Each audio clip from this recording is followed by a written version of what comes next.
మానసిక హింస అసలు ఎవరికీ పనికిరాదు, ఎవ్వరికి ఏ కారణానికి పనికిరాదు.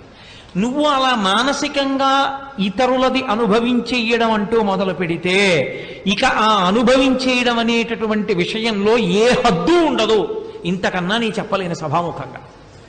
మీరు ఆలోచించండి, నేను అన్న మాటని ఇప్పుడు అక్కర్లేదు, తీరుబడిగా ఆలోచించండి.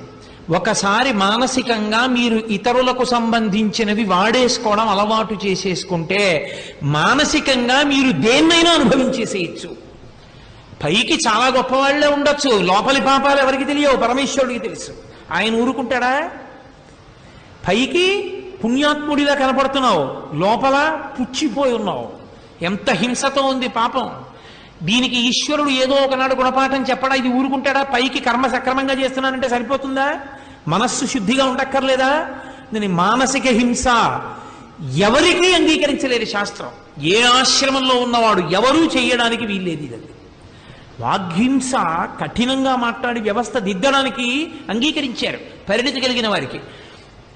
మానసిక హింస అసలు ఎవరి విషయంలోనూ శాస్త్రం అంగీకరించాల. కుదరదు, నువ్వు అలా హింస చేయడాన్ని మేము అంగీకరించాం అంటే ఎంత జాగ్రత్తగా అసలు శాస్త్రాలన్నీ ఎప్పుడు మాట్లాడినా మనస్సుని శుద్ధి చేయడం, చిత్తాన్ని శుద్ధిగా ఉంచుకోవడం గురించే అంత పెద్ద పీట వేసి మాట్లాడాయి.